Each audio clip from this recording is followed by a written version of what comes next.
आइए अगले सवाल पे चलते हैं। Nitin borrowed some money at the rate of 6% per annum for the first 3 years, ठीक है, 9% per annum for the next 5 years and 13% per annum for the period beyond 8 years.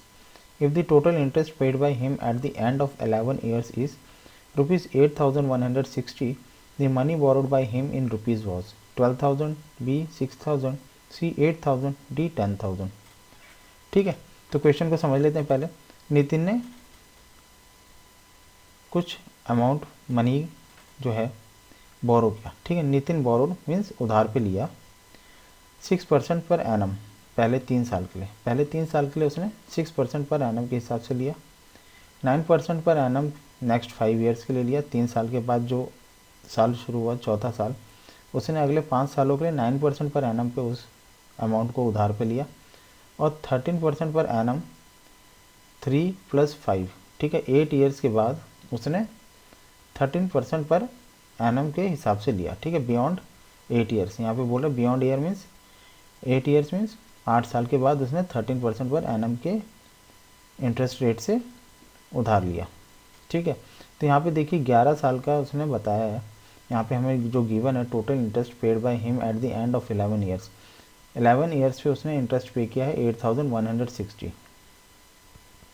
तो ये 11 ईयर्स जो हमें मिला है, इससे हमें एक फ़ायदा क्या होगा, ये जो 13% पर एनम है इसका हमें टाइम पीरियड मिल जाएगा 8 ईयर्स के बाद और 11 ईयर्स से कम, ठीक है।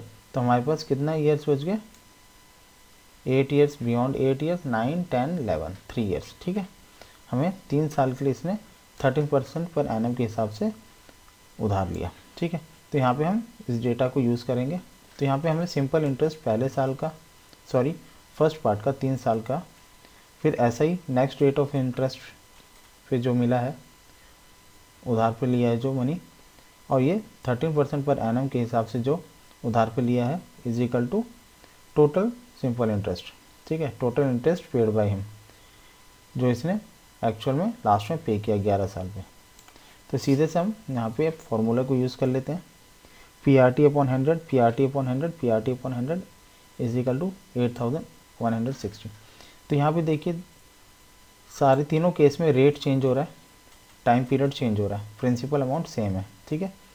प्रिंसिपल अमाउंट एक ही अमाउंट है जो उसने 3 साल में अलग रेट पे लिया, फिर 5 साल पे अलग रेट पे लिया और फिर अगले 3 साल में अलग रेट पे लिया।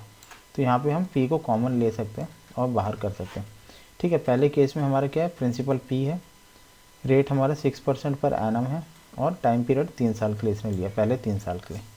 फिर दूसरे 3 साल के बाद उसने लिया 5 साल के लिए, ठीक है, फॉर 5 ईयर्स, नेक्स्ट 5 ईयर्स, 3 साल के बाद उसने अगले 5 साल के लिए लिया 9% के हिसाब से, ठीक है। तो यहाँ रेट 9 हो गया। यहाँ पे फिर उसके बाद बचे हमारे पास 11 ईयर्स, ठीक है।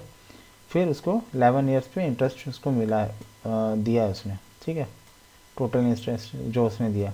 तो हमारे पास 3 साल बच गए, ठीक है। टोटल आप देखिए 3 + 5 8, 8 + 3 11, ठीक है। तो हमारे पास ये 3 ईयर्स के लिए उसने 13% पर एनम के हिसाब से दिया है। तो यहाँ पे हमने ये वैल्यूज़ डाल दी हैं, बस सिंपल से कैलकुलेशन करनी बाकी है। P को कॉमन ले लीजिए, 18/100 + 45/100 + 39/100 इज इक्वल टू 8,160। इधर यहाँ पे आप टोटल कर लेंगे और टोटल अमाउंट तो आपको बन जाएगा 102 प्रिंसिपल अमाउंट अपॉन 100, ठीक है। इसको सिंप्लीफाई करेंगे तो आपका आ जाएगा P is equal to 8,000, option C, ठीक है। तो इस क्वेश्चन में कुछ मुश्किल नहीं था, आपको ये पता है कि ये टोटल इंटरेस्ट आपको जो पे कर रहा है इतना दिया हुआ है आपको। यहाँ पे थोड़ा सा टाइम पीरियड आपको निकालने का थोड़ा सा हो सकता है बियॉन्ड 8 ईयर्स, तो आप हो सकता है 8 ईयर्स आप टाइम पीरियड ले लें, ठीक है। तो ये बियॉन्ड 8 ईयर्स मीन्स 8 ईयर्स के बाद उसने जो लिया है इंटरेस्ट 13% पर एनम के हिसाब से इंटरेस्ट पे लिया है, ठीक है। 8 ईयर्स के बाद मीन्स 8 to 11 ईयर्स तक उसने 13% पर एनम, तो 3 साल के लिए उसने इस रेट पे लिया। बाकी आपको सिंपल से कैलकुलेशन करनी थी इसमें। तो आपको अगर समझ में आया तो लाइक, शेयर, सब्सक्राइब और कमेंट जरूर करें। Thank you for watching.